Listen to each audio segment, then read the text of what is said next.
Hi hello friends, నా పేరు రాజేష్. మీరు చూస్తున్నారు తెలుగు టెక్ వ్లాగ్స్.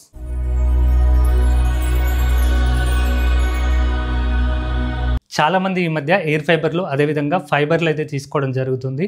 కొంతమంది జియో, కొంతమంది అయితే ఎయిర్టెల్లో అయితే తీసుకోవడం జరుగుతుంది. బట్ తీసుకున్న తర్వాత చాలామంది అయితే రిగ్రెట్ అయితే అవ్వడం జరుగుతుంది. బేసిక్ నాలెడ్జ్ లేకపోవడం వల్ల ఎయిర్ ఫైబర్ ఎవరు చూజ్ చేసుకోవాలి, ఫైబర్ ఎవరు చూజ్ చేసుకోవాలి, మీ యూసేజ్ని బట్టి ఏది చూజ్ చేసుకుంటే బెటర్గా ఉంటుంది. నాలెడ్జ్ లేకపోవడం వల్ల చాలామంది అయితే డిసప్పాయింట్ అవ్వడం జరుగుతుంది. వీడియోని అయితే స్కిప్ చేయకుండా చివరి వరకు అయితే చూడండి. ఒకవేళ స్కిప్ చేసినట్లయితే ఖచ్చితంగా మీరు డీటెయిల్స్ అయితే మిస్ అవుతారు. అదేవిధంగా రాంగ్ ఆప్షన్ని మీరు చూజ్ చేసుకునే అవకాశం అయితే ఉంటుంది. ఈ వీడియోలో మనం అయితే కంప్లీట్ డీటెయిల్స్ అయితే తెలుసుకోబోతున్నాము. ఫైబర్, ఎయిర్ ఫైబర్కి సంబంధించి ప్లాన్స్ ఎలా ఉంటాయి, ప్రైజెస్ ఎలా ఉంటాయి, అదేవిధంగా స్పీడ్ టెస్ట్ ఎలా ఉంటుంది, దాంట్లో ఉన్నటువంటి ప్రోస్ ఏంటి, కాన్స్ ఏంటి, ఒక పర్ఫెక్ట్ కంక్లూజన్ అయితే ఇవ్వడం జరుగుతుంది. ఇంకా ఎయిర్టెల్ చూసినట్లయితే ఎయిర్టెల్లో మీకు 30 MBPS నుంచి 1 Gbps వరకు అయితే స్పీడ్స్ అయితే ఉంటాయి. మ్యాక్సిమం మీకైతే 1 Gbps, అదేవిధంగా మినిమం 30 MBPS నుంచి ప్లాన్స్ అయితే మీకు అవైలబుల్ ఉండడం జరుగుతుంది. ఎయిర్టెల్ ఎయిర్ ఫైబర్కి వెళ్ళినట్లయితే మీకు 30 MBPS, అదేవిధంగా 100 MBPS ప్లాన్సే ఉంటాయి. మీకు 2 ఆప్షన్సే అవైలబుల్ ఉంటాయి. మినిమం స్పీడ్ 30, అదేవిధంగా మ్యాక్సిమం స్పీడ్ అనేది 100గా రావడం జరుగుతుంది. ఎవరైతే ఎయిర్టెల్ చూజ్ చేసుకోవాలనుకుంటారో, మీకు ఒకవేళ ఎక్కువ స్పీడ్ కావాలనుకుంటే ఫైబర్ని అయితే చూజ్ చేసుకోండి. అదేవిధంగా బేసిక్ స్పీడ్ 30 కానీ 100 కానీ మీకు సరిపోతుంది అనుకుంటే ఎయిర్ ఫైబర్ని అయితే మీరు చూజ్ చేసుకోవచ్చు. మీరు జియో చూసినట్లయితే జియో ఫైబర్లో కూడా మీకు 30 MBPS నుంచి 1 Gbps వరకు అయితే ఉంటుంది. అదేవిధంగా ఎయిర్ ఫైబర్కి వెళ్ళినట్లయితే 30 MBPS నుంచి మీకు 100 MBPS వరకే ఉంటుంది. సేమ్ ఎయిర్టెల్లో కానీ జియోలో కానీ మీకైతే మ్యాక్సిమం స్పీడ్ అయితే 100 MBPS వరకే వస్తుంది.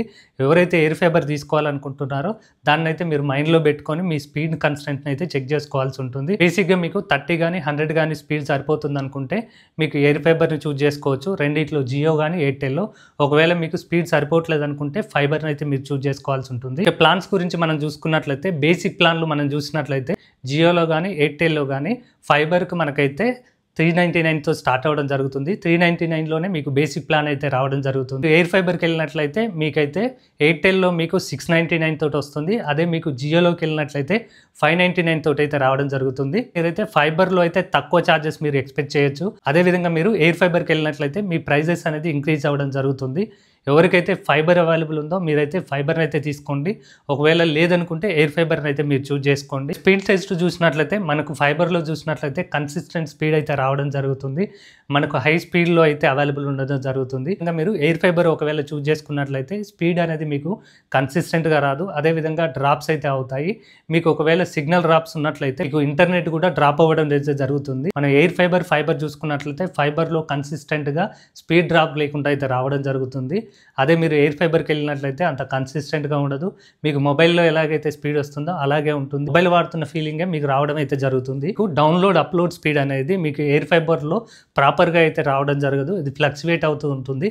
అదే ఫైబర్కి వెళ్ళినట్లయితే మీకు వైర్ ద్వారా రావడం వల్ల మీకైతే ఫ్లక్చువేట్ అవ్వకుండా ప్రాపర్గా అయితే రావడం జరుగుతుంది. అదేవిధంగా ఈ స్పీడ్ అనేది మీకు ఫైబర్లో అయితే ఏ విధమైనటువంటి వెదర్ కండిషన్స్ అయితే ఎఫెక్ట్ అవ్వవు. వైర్ డిస్కనెక్ట్ అయితే తప్ప ఏ వెదర్ కండిషన్స్ కూడా మీకు ఫైబర్కి అయితే స్పీడ్లో కానీ కన్సిస్టెంట్లో కానీ ఏ విధమైనటువంటి డిఫరెన్స్ అయితే రాదు. అదే మీరు ఎయిర్ ఫైబర్కి వెళ్ళినట్లయితే వెదర్ చేంజెస్ అయినట్లయితే మీకు సిగ్నల్లో ఫ్లక్చువేషన్స్ వచ్చి మీ ఇంటర్నెట్ స్పీడ్ కూడా కన్సిస్టెంట్ కూడా ప్రాపర్గా అయితే రావడం జరగదు. డివైస్లు చూసినట్లయితే మనకు ఫైబర్లో అయితే ఒక రౌటర్ని ఇస్తారు. దాంతోపాటు మనకు సెటప్ బాక్స్, రిమోట్ అయితే రావడం జరుగుతుంది. మనకు దగ్గరలో ఉన్నటువంటి ఫైబర్ హబ్ నుంచి వైర్ని అయితే వీళ్ళు తీసుకొని రావడం జరుగుతుంది. దాని నుంచి మనకు రౌటర్ని అయితే కనెక్ట్ చేయడం జరుగుతుంది. ఎయిర్ ఫైబర్కి వెళ్ళినట్లయితే మీకు ఇంటిపైన ఒక యాంటీనాని అయితే సెటప్ చేయడం జరుగుతుంది. ఏ విధమైనటువంటి వైర్ అయితే మీకు అవసరం లేదు. దీంట్లో కూడా మీకైతే ఒక రౌటర్ని ఇస్తారు. అదేవిధంగా DTS సెటప్ బాక్స్, రిమోట్ని అయితే ఇవ్వడం జరుగుతుంది. ఇన్స్టాలేషన్ ప్రాసెస్ చూసినట్లయితే మనకైతే ఫైబర్ కావాలనుకుంటే మన ఇంటి దగ్గరలో ఖచ్చితంగా మనకైతే ఫైబర్కి సంబంధించినటువంటి హబ్ అయితే ఉండాలి. ఆ హబ్ నుంచి మనకైతే వైర్ని అయితే కనెక్ట్ చేయడం జరుగుతుంది. ఆ వైర్ తీసుకొచ్చి మన ఇంట్లో ఉన్న రౌటర్కి అయితే వారి కనెక్షన్ ఇస్తారు. మీరు మేజర్గా చూసినట్లయితే మీ దగ్గర హబ్ అయితే ఉండాలి, లేకపోతే మీరు కనెక్షన్ అయితే తీసుకోలేరు. హబ్స్ అనేవి మనకు మేజర్గా సిటీస్లో, అదేవిధంగా డిస్ట్రిక్ట్లో అయితే అవైలబుల్ ఉంటాయి. బేసిక్ రూరల్గా ఉండే విలేజెస్ కానీ అదేవిధంగా రిమోట్ ఏరియాలో అయితే ఇవి అవైలబుల్ ఉండవు. హిల్ స్టేషన్లో కావాలనుకుంటే కూడా దీనికి బేసిక్గా వైర్ కావాలి కాబట్టి దీన్ని అయితే మనం ఇన్స్టాల్ చేసుకునే అవకాశం అయితే ఉండదు. ఫైబర్లో మనం చూసినట్లయితే దీనికి ఏ విధమైనటువంటి వైర్ అయితే అవసరం లేదు. మీకు ఏ విధమైనటువంటి హబ్ కూడా అవసరం లేదు. దగ్గరలో ఎయిర్టెల్ కానీ జియో కానీ మీకు టవర్ ఉంటే చాలు. మీకు మొబైల్ సిగ్నల్ వచ్చినట్లయితే మీకు సరిపోతుంది. మీకు 4G, 5G కానీ రెండిట్లో ఏదో ఒక సిగ్నల్ అయితే ప్రాపర్గా వచ్చినట్లయితే మీరైతే దీన్ని ఇన్స్టాల్ చేసుకోవచ్చు. దీన్ని ఇన్స్టాల్ చేసుకోవడానికి బయట నుంచి మనకు ఏ విధమైనటువంటి వైర్ అయితే అవసరం లేదు. రెండిట్లో చూసినట్లయితే ఎవరైతే రిమోట్ ఏరియాస్తో ఉంటారో, విలేజ్లో ఉంటారో వాళ్ళైతే ఎయిర్ ఫైబర్ని అయితే చూస్ చేసుకోవచ్చు. ఎవరికైతే ఫైబర్ హబ్ దగ్గరగా ఉంటుందో వాళ్ళైతే ఫైబర్ అయితే చూస్ చేసుకోవచ్చు. ఫైబర్లో అదేవిధంగా ఎయిర్ ఫైబర్లో ఉన్నటువంటి పాజిటివ్ అండ్ నెగిటివ్ చూసినట్లయితే ఫైబర్లో మనం చూసినట్లయితే వెరైటీ టైప్ ఆఫ్ ప్లాన్స్ అయితే మనకు అవైలబుల్ ఉంటాయి. బేసిక్ ప్లాను, హై ఎండ్ ప్లాన్లు, అదేవిధంగా different type of speed plans కూడా అవైలబుల్ ఉండడం జరుగుతుంది. మీకు డిఫరెంట్ టైప్ ఆఫ్ స్పీడ్స్ అంటే 30 Mbps, 100 Mbps, 200 Mbps, 500, 1 Gbps వరకు అయితే మీరు యూజ్ చేసుకోవచ్చు. ఇది కూడా మీకు తక్కువ ఉండడం జరుగుతుంది. బేస్ ప్లాన్లు అనేవి మీకు జియోలో కానీ ఎయిర్టెల్లో కానీ 399 నుంచే స్టార్ట్ అవ్వడం జరుగుతుంది. బేసిక్గా కావాలనుకున్న వాళ్ళకి ఇదైతే ప్రాపర్గా ఉండడం జరుగుతుంది. అప్లోడ్ డౌన్లోడ్లో కూడా మీకైతే ఏ విధమైనటువంటి డిస్టర్బెన్స్ అయితే ఉండదు. ఫైబర్లో నెగిటివ్ చూసినట్లయితే మీకు దగ్గరలో అయితే ఫైబర్ వైర్కు సంబంధించినటువంటి హబ్ అయితే ఉండాలి. హబ్ లేకపోతే మీరైతే ఇన్స్టాలేషన్ అయితే చేసుకోలేరు. ఒకవేళ హబ్ లేకపోతే మీరు కనెక్షన్ తీసుకునే అవకాశం అయితే లేదు. అదేవిధంగా మీకైతే బయటి నుంచి అంటే హబ్ నుంచి ఇంట్లోకి సపరేట్ వైర్ అయితే తీసుకోవాల్సి ఉంటుంది. ఒకవేళ వైర్ కనెక్షన్ డిస్కనెక్ట్ అయినట్లయితే మీకు ఇంటర్నెట్ అయితే రాదు. రెగ్యులర్గా ఈ వైర్కి సంబంధించినటువంటి మెయింటెనెన్స్ యాక్టివిటీస్ అయితే జరుగుతుంటాయి. ఆ యాక్టివిటీ జరిగినప్పుడు కూడా మీకు ఇంటర్నెట్కి అయితే ఇంటరప్షన్ అయితే అవ్వడం జరుగుతుంది. ఇది వైర్ నుంచి రావడం వల్ల మీరు విలేజ్లో అయితే యూజ్ చేసుకునే అవకాశం లేదు. ఒకవేళ హబ్ వైర్ ఉన్నట్లు మాత్రమే మీరైతే యూజ్ చేసుకోవచ్చు. మనకు పాజిటివ్ పాయింట్లు చూసినట్లయితే మనకు ఏ విధమైనటువంటి వైర్ అయితే అవసరం లేదు. అదేవిధంగా మీకు దగ్గరలో ఏ విధమైనటువంటి ఫైబర్ హబ్ కూడా రావాల్సిన అవసరం లేదు. మీకు ఏ వైర్ లేకుండా మీరైతే ఇంటర్నెట్ని అయితే యూజ్ చేసుకోవచ్చు. నెగిటివ్ చూసినట్లయితే ఇది అనేది స్పీడ్ ప్లాన్స్ అనేవి ఫైబర్తో కంపేర్ చేసినప్పుడు ఒక 200-300 రూపీస్ అయితే ఎక్స్ట్రా అయితే ఉండడం జరుగుతుంది. అదేవిధంగా ప్లాన్స్, స్పీడ్ ప్లాన్స్ కూడా మనకు చాలా తక్కువ ఉంటాయి. దీంట్లో 30 Mbps అదేవిధంగా 100 Mbps ఉంటాయి. బేసిక్గా మనకు 30 నుంచి 100 Mbps మాత్రమే దీంట్లో మనకైతే రావడం జరుగుతుంది. ఎయిర్ ఫైబర్ ఎవరైతే చూజ్ చేసుకోవాలనుకుంటారో వాళ్ళు 100 Mbps వరకు మాత్రమే చూజ్ చేసుకునే అవకాశం అయితే ఉంటుంది. దీంట్లో స్పీడ్ అనేది కూడా కన్సిస్టెంట్గా అయితే రాదు. మనకు మొబైల్లో ఎలాగైతే వస్తుందో అలాగే ఉంటుంది. మీకు సిగ్నల్ని బేస్ చేసుకొని మీ దగ్గరలో ఉన్నటువంటి టవర్ 4G టవర్ కానీ 5G టవర్ కానీ ఆ టవర్ను బేస్ చేసుకొని ఎలా ఫ్లక్చువేట్ అవ్వకుండా వస్తుందో అదే విధంగా అయితే రావడం జరుగుతుంది. ఒకవేళ టవర్ నుంచి మీకు మొబైల్కి ప్రాపర్గా రానట్లయితే ఇది కూడా అలాగే వర్కౌట్ అవ్వడం జరుగుతుంది. అదేవిధంగా కొన్నిసార్లు వెదర్ కండిషన్ చేంజ్ అయినప్పుడు కూడా ఈ ఇంటర్నెట్లో అయితే ఫ్లక్చువేషన్స్ అయితే రావడం జరుగుతుంది. డౌన్లోడ్ అప్లోడ్ స్పీడ్ అనేది మనం ఫైబర్తో కంపేర్ చేసినప్పుడు కొంచెం తక్కువ అయితే ఉండడం జరుగుతుంది. బిగ్ మిస్టేక్ ఏంటంటే వాళ్ళ దగ్గర 4G కానీ 5G కానీ ప్రాపర్గా సిగ్నల్స్ అయితే రావు. ఆ ప్రాపర్గా సిగ్నల్ రాకపోయినా కూడా వాళ్ళైతే ఎయిర్ ఫైబర్ని అయితే ఇన్స్టాల్ చేసుకోవడం జరుగుతుంది. అలా ఇన్స్టాల్ చేసినప్పుడు ఏమవుతుందంటే ప్రాపర్గా ఇంటర్నెట్ రాదు. ప్రతిసారి కూడా ఇది డిస్కనెక్ట్ అవ్వడం జరుగుతుంది. అలాగే మీరు ఫ్రస్ట్రేట్ అవ్వడం కూడా జరుగుతుంది. ఎవరైతే ప్రాపర్గా సిగ్నల్ లేదో 4G కానీ 5G కానీ ప్రాపర్గా రాదో మీరైతే ఎయిర్ ఫైబర్ జోలికి వెళ్లకుండా ఉండడం అయితే మంచిది. మరి ఎవరు ఫైబర్ని చూజ్ చేసుకోవాలి, ఎయిర్ ఫైబర్ ఎవరు చూజ్ చేసుకోవాలని చూస్తే ఎవరికైతే హై స్పీడ్ ఇంటర్నెట్ కావాలో, మీకు రెస్పాన్స్ అనేది కూడా ఇమ్మీడియట్గా కావాలో వాళ్ళైతే ఫైబర్ని అయితే చూజ్ చేసుకోండి.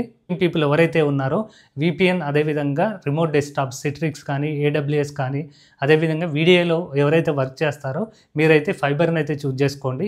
ఎయిర్ ఫైబర్కి వెళ్ళినట్లయితే మీకైతే ప్రాపర్గా అయితే వర్కౌట్ అవ్వదు. అదేవిధంగా ఎవరైతే యూట్యూబ్లో 4K వీడియోస్ అప్లోడ్ చేయాలనుకుంటారో వాళ్ళైతే ఫైబర్ని అయితే చూజ్ చేసుకోండి. ఎయిర్ ఫైబర్లో మీకైతే చాలా లాంగ్ టైం పడుతుంది. ఎవరైతే స్టాక్ మార్కెట్ చేస్తుంటారో వాళ్ళు కూడా ఫైబర్ని అయితే చూజ్ చేసుకోండి.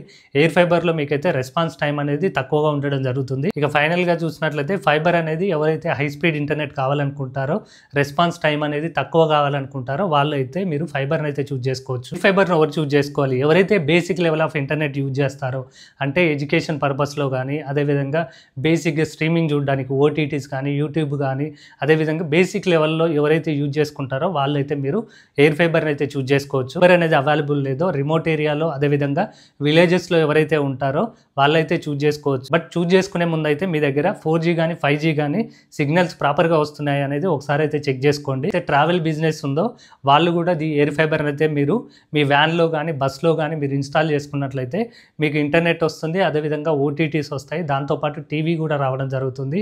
ఇది మంచిగా మీకైతే యూజ్ అవ్వడం జరుగుతుంది. కంక్లూజన్ మనం చూసినట్లయితే ఫైబర్ ఉంటే ఖచ్చితంగా మీరు ఫైబర్ని తీసుకోండి. అదేవిధంగా యాక్ట్ కానీ ఎగ్జైటిల్ కానీ లేదంటే ఏదైనా బేసిక్ లెవెల్ మీ దగ్గరలో ఉన్నటువంటి లోకల్ ప్రొవైడర్ ఉన్నా కూడా లోకల్ అయితే మీరు తీసుకోండి. మీకు ఫైబర్తో కంపేర్ చేసినప్పుడు స్పీడ్ అనేది ఎయిర్ ఫైబర్ అనేది అంత స్పీడ్ అయితే రాదు, కన్సిస్టెంట్గా ఉండదు. ఖచ్చితంగా ఫైబర్ ఉన్నట్లయితే ఏదో ఒక ఫైబర్నే మీరు చూస్ చేసుకోండి. ఒకవేళ మీకు ఫైబర్ కనెక్షన్ లేదు, మీకు ఇంటర్నెట్ కావాలనుకుంటే లెవెల్ ఆఫ్ యూసేజ్ ఉన్నట్లయితే మీరైతే ఎయిర్ ఫైబర్ని అయితే చూస్ చేసుకోవచ్చు. మీకు దీంట్లో 30 MB కూడా సరిపోతుంది బేసిక్ లెవెల్లో యూజ్ చేసుకునే వాళ్ళు. అదేవిధంగా హై ఎండ్లో యూజ్ చేసుకోవాలనుకుంటే 100 MB అనేది సఫిషియెంట్గా ఉంటుంది. బట్ ఎవరైతే బేసిక్ లెవెల్ ఆఫ్ యూసేజ్ ఉన్న వాళ్ళైతే వాళ్ళకైతే సఫిషియెంట్గా ఉంటుంది. బట్ వర్కింగ్ చేసే పీపుల్ హై ఎండ్ స్పీడ్ కావాలనుకున్న వాళ్ళకు మాత్రం ఇది రికమెండెడ్ అయితే కాదు. ఈ ఇన్ఫర్మేషన్ మీకు వర్త్ అనిపిస్తే, యూజ్ఫుల్ అనిపిస్తే please subscribe Telugu tech vlogs.